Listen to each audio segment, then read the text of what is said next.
Hello, everyone. I want to talk to you today about a kind of power one that doesn't look like what we often imagine it to be. It's not about status or control or perfection. No, this power is the power is the power is the power that comes from being dangerously anointed by God. And what does that look like? What does it feel like to truly know that you are walking in alignment with something bigger than yourself? Vulnerability is often seen as a weakness, a point of exposure, or a place where we might be hurt. It's a concept that many shy away from, fearing that to be vulnerable is to be at risk. We've been taught that power comes from control, from holding ourselves together, and from showing the world that we have everything figured out. We believe that if we don't reveal too much of ourselves, if we hide our struggles and don't show our imperfections, we will be safe from judgment, rejection, or failure. But what if the opposite is true? What if the very thing we fear the most is actually the key to the power we seek? Vulnerability is not about weakness. It is not about showing all your flaws just for the sake of exposing them. It is about allowing yourself to be seen for who you truly are, imperfections and all. It is about recognizing that we are not perfect, but that this imperfection does not make us any less worthy of love, respect, or success. In fact, it is our imperfections that make us real, and it is through embracing them that we step into the full power of who we are meant to be. When we talk about vulnerability as power, we're not suggesting that we throw caution to the wind and let every fear, insecurity, or failure spill out for the world to see. Vulnerability in its most powerful form is an intentional and courageous choice to show up as our true selves without masks, without pretending to be someone else, and without the constant need to prove ourselves to others. It is a decision to say, this is who I am enough just as I am, and I trust that the right people, the right opportunities, and the right moments will meet me here. But here's the catch: vulnerability requires trust. Trust in ourselves, trust in others, and most importantly, trust in something bigger than us. When we open up, when we let others see us in our most authentic and unguarded form, we are taking a leap of faith. We trust that our worth is not defined by how we appear to others, but by who we truly are at our core. We trust that the people who are meant for us will accept us as we are. And we trust that the world will respond to the energy and authenticity we bring. Now, let's talk about how vulnerability works as power. It's not about becoming weak or defenseless. In fact, it takes far more strength to be vulnerable than to put on a mask and pretend to be invulnerable. The strength of vulnerability lies in the courage it takes to show up authentically, despite the possibility of rejection or failure. It requires deep emotional courage to expose your true self, your fears, your dreams, your imperfections, and say, this is me, and I'm enough. Being vulnerable also requires emotional resilience. It's about having the strength to risk being seen, knowing that there might be moments of judgment, misunderstanding, or hurt. But it is in these moments that true power is cultivated. Each time we face vulnerability head on, we build more resilience. We grow stronger because we realize that even when we are exposed, even when we are seen as imperfect or flawed, we still survive. In fact, we often thrive. Vulnerability teaches us that the things we fear most, rejection, judgment, failure, are not as dangerous as we think. They are part of the human experience. And when we lean into them instead of avoiding them, we find freedom. Another reason vulnerability is power is because it creates deeper, more authentic connections. When we allow ourselves to be vulnerable, we give others permission to do the same. People can sense when someone is being genuine, when someone is showing up as their true self, and they are naturally drawn to that authenticity. Vulnerability creates space for empathy and understanding. It invites others to share their own stories, to let down their guards, and to connect on a deeper level. When we open up about our struggles and our fears, we are not only giving others insight into who we are, but we are also offering them a safe space to be seen and heard. The power of vulnerability lies in its ability to forge relationships that are based on trust and authenticity rather than on masks or pretenses. Think about the relationships that have meant the most to you in your life. Have they not been the ones where you felt safe to be yourself? Where you didn't have to prove anything, where you could share your true thoughts, your vulnerabilities, and your struggles without fear of judgment? Those are the relationships that last. Those are the connections that hold real value. And those are the moments where vulnerability becomes a powerful force that binds people together. Furthermore, vulnerability is essential to creativity and innovation. It is in the act of being vulnerable that we allow ourselves to take risks. Creativity requires us to step into the unknown, to try something new, to fail and learn from our failures. Without vulnerability, we remain stuck in our comfort zones, unwilling to try anything new for fear of failure or criticism. But when we embrace vulnerability, we open ourselves to new possibilities, new ideas, and new experiences. Vulnerability gives us the freedom to fail, to learn, and to grow. It allows us to embrace our imperfections and understand that they are not the end of the road, but part of the process of becoming who we are meant to be. In leadership, vulnerability is one of the most powerful tools we can use. A leader who is willing to show vulnerability creates a culture of trust and openness. When leaders admit their mistakes, share their struggles, and are open about their own fears and challenges, they create an environment where others feel safe to do the same. This leads to more honest communication, more collaboration, and more innovation. Vulnerability in leadership breaks down the walls of hierarchy and encourages a sense of shared humanity. It shows that no one is above the messiness of life, and that together we can navigate it with strength and compassion. Lastly, vulnerability is power because it aligns us with our deeper purpose. When we stop pretending, when we stop hiding behind masks, and when we allow ourselves to be fully ourselves, we tap into the essence of who we are. We step into the space where God's calling on our lives can be heard most clearly. And when we are aligned with that purpose, we are unstoppable. Vulnerability helps us shed the things that no longer serve us and embrace the path that was always meant for us. It is in this place of alignment where we allow ourselves to be fully vulnerable that we unlock the true power within us. Being vulnerable doesn't make us weak, it makes us strong, it makes us real. It makes us powerful in ways that perfection and control never could. When we embrace vulnerability, we step into the fullness of who we are meant to be, and in doing so, we create deeper connections, foster innovation, and lead with authenticity and compassion. It is through vulnerability that we find our true strength, and it is through this strength that we change the world. The world often tells us to fit in. From the time we are young, we are encouraged to follow the rules, stay in line, and conform to the expectations of those around us. Whether it's in school, in our communities, or in the workplace, the message is clear: blend in, don't rock the boat, and play by the rules. The pressure to conform is intense, and it can feel safer to stay within the lines, to follow the crowd, and to hide the unique parts of ourselves that might make us stand out. But what if we didn't conform? What if instead of blending in, we had the courage to stand out, to show the world who we really are without apology, to embrace our uniqueness even when it feels uncomfortable or risky? This is the kind of courage that leads to growth, authenticity, and the kind of life that is aligned with who we are truly meant to be. The courage to stand out is not about arrogance or seeking attention for attention's sake. It's about honoring your truth, trusting in your worth, and recognizing that your individuality is not only valuable but necessary. Standing out requires a deep sense of self-awareness and self-acceptance.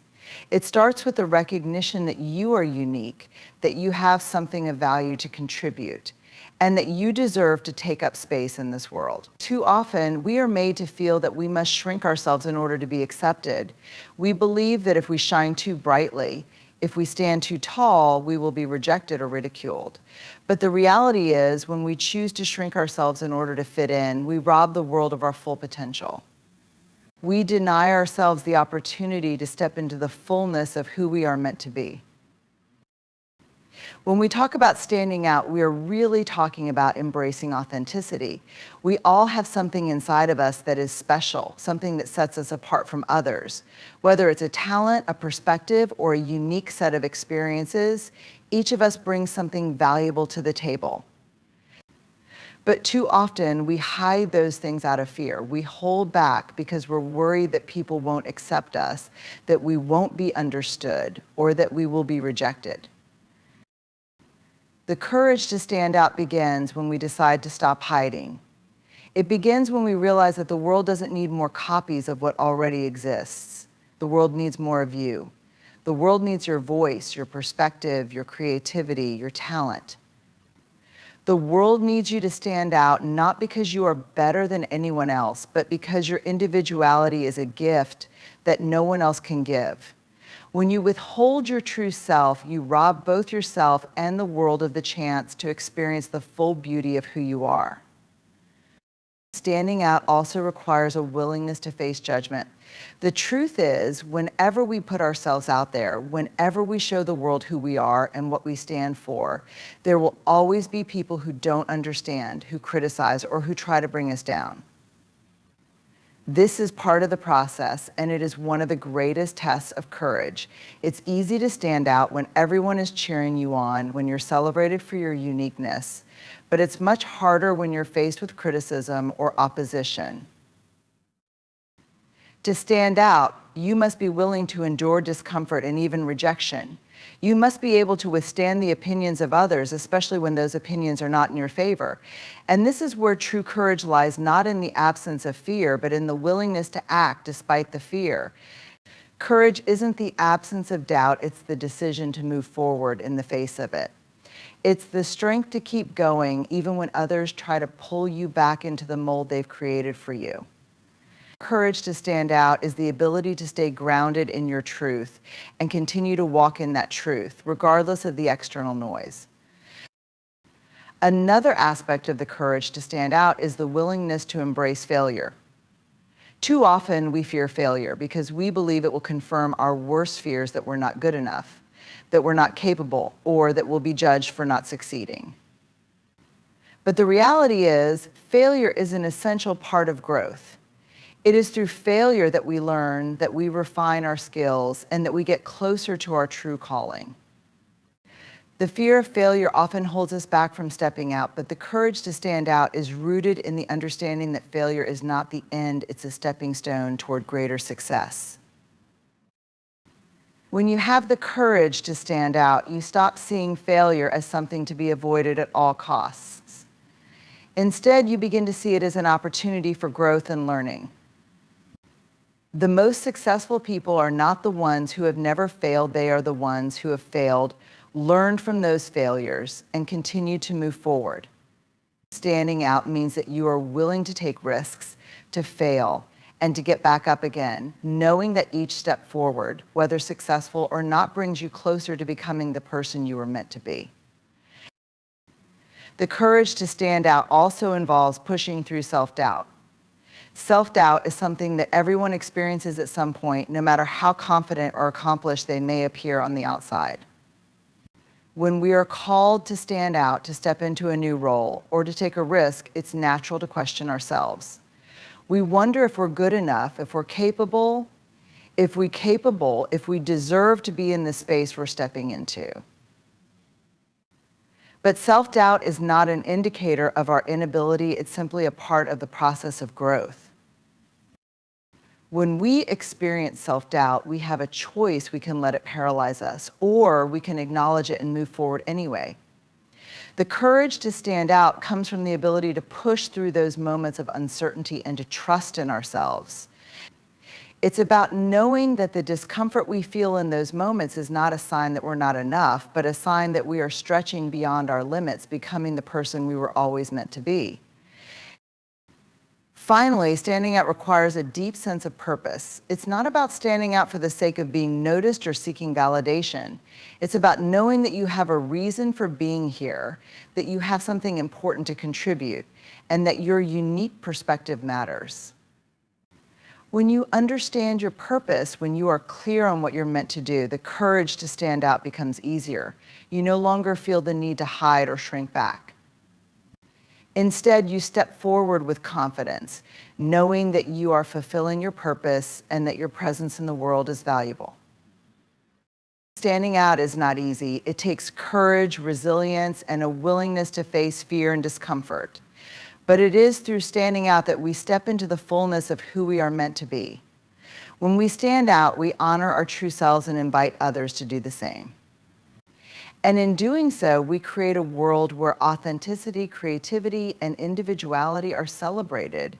It is in the courage to stand out that we find our greatest strength and our deepest fulfillment. In a world that is constantly shifting and evolving, where expectations are often high and opinions are plentiful, it's easy to lose sight of who we truly are. We live in a society that frequently emphasizes success, status, and external validation, leading many of us to seek approval and conformity rather than embracing our true, authentic selves.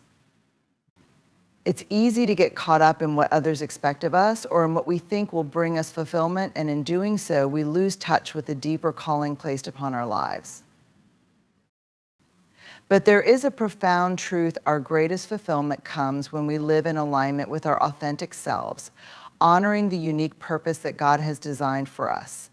Authenticity in God's calling isn't about following the latest trends or trying to live up to someone else's standards. It is about recognizing who we are at our core, acknowledging our strengths and weaknesses, and stepping into the purpose for which we were created without fear, without pretense, and without apology. In order to live authentically, we must first understand who we truly are. And this understanding doesn't come from the world around us. It comes from within. It comes from knowing that we are fearfully and wonderfully made by God, each of us uniquely crafted for a specific purpose. When we embrace our authentic selves, we accept that we don't need to fit into the mold that the world has constructed for us. We don't need to measure up to others' expectations, nor do we need to wear a mask of perfection. Self-awareness is essential in recognizing the gifts and talents that God has placed inside us. Each of us is uniquely equipped with specific abilities, passions, and strengths that make us different from anyone else. The more we understand ourselves, our motivations, our desires, and even our fears, the more we can live out our calling with authenticity. It is only when we understand who we are in Christ and who He created us to be that we can walk boldly in the path He has set before us. Living authentically in God's calling means rejecting the lies that society often tells us about our worth. We are not defined by the jobs we hold, the material possessions we accumulate, or the approval of others. Our true worth is found in the fact that we are beloved children of God, created in His image, with an inherent value that is not contingent on anything external. The world might try to tell us who we should be, what we should do, or how we should look. But when we live authentically in God's calling, we reject those false narratives and embrace the truth of who we are in Christ. This authenticity is a freeing realization. We are not bound by the pressure to conform. We are free to be exactly who God has called us to be, no matter how unconventional that may seem to the outside world. When we align our identity with God's design for us, we discover a peace that surpasses all understanding. The anxiety that comes with trying to be someone we're not begins to fade. We are able to walk in confidence because we know that we are exactly who God created us to be. There is power in living authentically because we know we are aligned with the purpose He has for our lives. To live authentically means to be vulnerable. We can't walk fully in our calling without being willing to expose ourselves, our gifts, our passions, our dreams, and even our struggles. It's easy to hide behind perfectionism, to craft a public image that seems flawless, or to avoid taking risks out of fear of failure. But authenticity demands that we step out in faith, showing the world who we truly are, knowing that vulnerability is not a weakness but a source of power. When we are vulnerable, we open ourselves up to both the joys and challenges that come with stepping into our calling. Vulnerability makes us human, it makes us relatable. It allows others to connect with us on a deeper level, seeing not just our successes, but also our growth and our struggles. In this way, authenticity fosters community. It invites others to be authentic too, creating an environment where real, meaningful connections can happen. Moreover, authenticity in God's calling also means being true to our inner voice, the calling that God has placed on our hearts, even when it feels uncertain or challenging. It's easy to second guess our calling, especially when others question it or when the path ahead feels unclear. But authenticity requires us to trust in God's plan, even when we don't have all the answers. It's a commitment to walking by faith, not by sight. One of the greatest barriers to living authentically is the fear of imperfection. We often associate authenticity with an image of flawlessness, believing that to be truly authentic, we must have it all together. But the truth is that authenticity isn't about perfection, it's about honesty. It's about showing up as our true selves, even with all of our imperfections, and trusting that God can work through those imperfections to fulfill His purpose for our lives. Embracing our imperfections allows us to accept our humanity and acknowledge that we don't have to be perfect to be effective in God's work. It's often in our vulnerability and brokenness that God can use us most powerfully. When we accept our flaws and embrace our imperfections, we allow God to work through them in unexpected ways. He doesn't call the perfect, He calls the willing. Authenticity in this sense is not about being flawless, it's about being open to God's transformative work within us. Living authentically in God's calling is not always easy. It requires immense courage. The world around us often pushes us to fit into a certain mold, to do things a certain way, to follow the crowd. To walk in authenticity means stepping away from the crowd, sometimes standing alone, and trusting that God's plan for our lives is more important than the approval of others. There are moments when following our authentic path will seem risky, uncomfortable, or unpopular. We may face criticism, rejection, or failure. But true authenticity in God's calling is about having the courage to step forward in faith, knowing that we are walking in the purpose God has set before us. It's about trusting that His plans are greater than our fears and insecurities. This courage to walk in authenticity doesn't mean we won't face difficulties. It means that even in the face of adversity, we trust in God's guidance and purpose. When we live authentically, we can stand firm in our beliefs and callings, knowing that God is with us every step of the way. Ultimately, living authentically in God's calling is the key to fulfillment. When we align our lives with His purpose, when we honor who we truly are and embrace the gifts He's given us, we step into a life of meaning and purpose. Authenticity brings fulfillment because it allows us to live in harmony with the Creator's design for our lives. It frees us from the constant pressure to conform, the need for external validation, and the anxiety of trying to be someone we are not. When we embrace our true selves and walk in God's calling, we experience joy, peace, and a deep sense of fulfillment that transcends worldly success or recognition. We find satisfaction not in the accolades of others, but in knowing that we are living fully in the purpose that God has set before us. Struggle is an undeniable part of the human experience. It comes in many forms: emotional, physical, mental, and spiritual, and at times it can feel isolating. When we are in the midst of hardship, we often believe that we are alone, that no one else could possibly understand the depths of our pain or the weight of our burdens. However, the reality is that struggle, despite its hardships, has a profound ability to connect us in ways we often don't recognize. When we allow ourselves to embrace our struggles rather than shying away from them, we begin to understand the deep, unspoken bond that exists between people through shared experiences of pain and hardship. Struggle is universal. It transcends race, age, gender, and social status. No one is exempt from experiencing difficulty, and while the specifics of each individual struggle may differ, the emotions and challenges that come with it are fundamentally the same. When we see our struggles as part of a shared human condition, we begin to experience a sense of connection to others that transcends surface-level differences. Rather than isolating us, struggle has the potential to draw us closer to one another.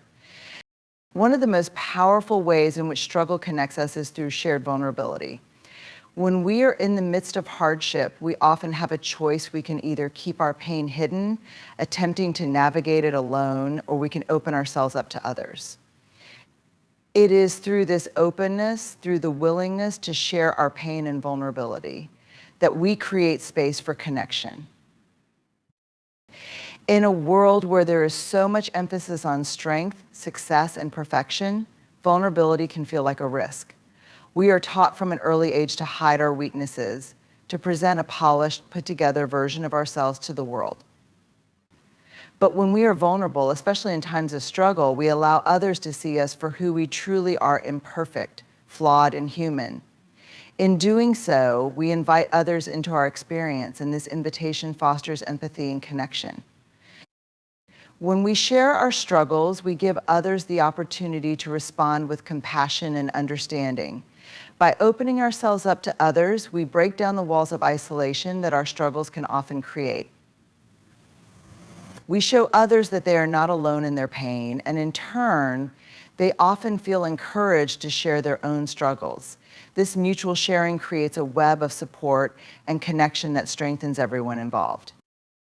Empathy is one of the most powerful tools we have for connecting with others through struggle.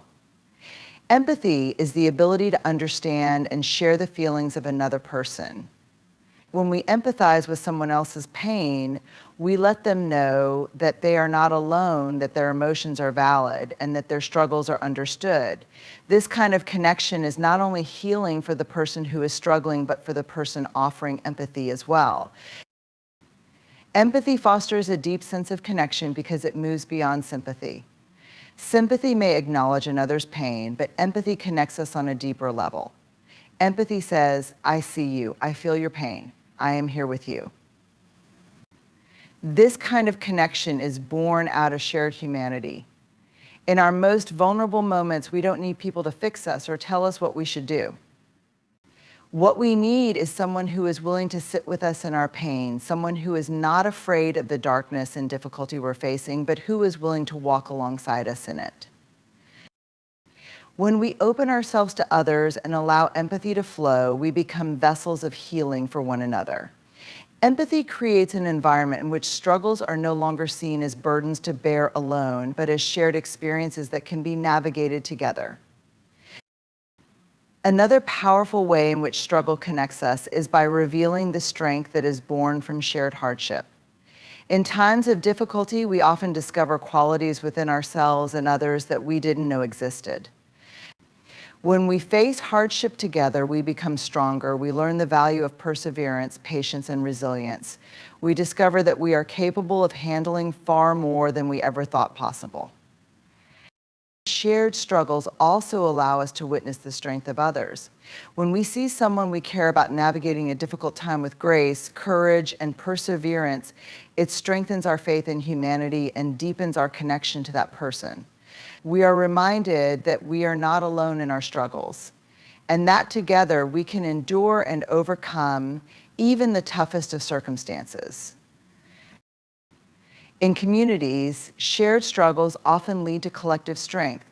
When we go through challenges together, we support one another, lifting each other up when one person is weak or overwhelmed. We become a team bound together by the experience of hardship, and in that bond, we find a strength that is greater than the sum of its parts. It's often in our hardest moments that we discover the depth of our own resilience and the strength of the people around us. Compassion, like empathy, is essential for building connection through struggle. Compassion involves not only understanding someone's pain, but also desiring to alleviate it. It is a selfless act of kindness and care, a recognition that someone else's pain is not just their problem, it's something that we as fellow human beings should care about. When we approach each other's struggles with compassion, we create an environment of mutual respect and support. Compassion allows us to connect on a deeper level because it acknowledges that we are all in this together. No one is exempt from experiencing pain, and it is in this shared experience that we find common ground. Compassion allows us to see the humanity in others, to acknowledge their struggles and offer support, not because we are obligated, but because we genuinely care. When we extend compassion to others in their moments of need, we create a bond that goes beyond simple kindness. We create a relationship rooted in shared humanity and mutual respect. Finally, struggle serves as a bridge to greater understanding. It often takes experiencing difficulty ourselves to truly understand the depth of someone else's pain. When we go through our own challenges, we become more compassionate, more empathetic, and more attuned to the struggles of others. We gain a greater appreciation for what it means to suffer, and we understand more deeply the importance of offering support and care to those in need. Struggle has a way of breaking down barriers. It transcends cultural, social, and economic divides, reminding us that at the core of our humanity, we are all vulnerable. Through struggle, we are united in our shared experience of hardship, and that shared understanding fosters connection. It allows us to see each other not as separate individuals, but as part of the same human family. Struggle, in its many forms, can often feel isolating. But when we open ourselves to the possibility of connection, we see that our struggles have the power to bind us together. Through vulnerability, empathy, compassion, and shared strength, we can turn our moments of pain into opportunities for deeper connection and mutual support. The connections we build through struggle are some of the most meaningful and profound relationships we will ever experience. These connections remind us that in the midst of hardship, we are never truly alone. Struggle, though often feared and avoided, holds the remarkable power to connect us in ways that comfort, success, and ease never could. It is through our shared vulnerabilities, our collective empathy, and the strength we discover in each other during hardship that we build the most profound bonds. Struggle strips away the superficial layers that often divide us and reveals our shared humanity, reminding us that we are not alone in our pain, but rather part of a larger interconnected whole. When we face adversity, we are given the opportunity not only to grow and develop personally, but also to strengthen the connections we have with others. The moments of struggle become spaces for empathy, understanding, and compassion to flourish. The willingness to be vulnerable, to open ourselves to others, and to respond with kindness and support is what turns struggle from a source of isolation into a bridge of connection. Through our struggles, we learn that the most meaningful relationships are not built on perfection, but on shared experiences of resilience, vulnerability, and mutual care. In the end, it is not an avoiding struggle, but in embracing it and allowing it to shape us that we discover the deep, transformative connections that bind us all together.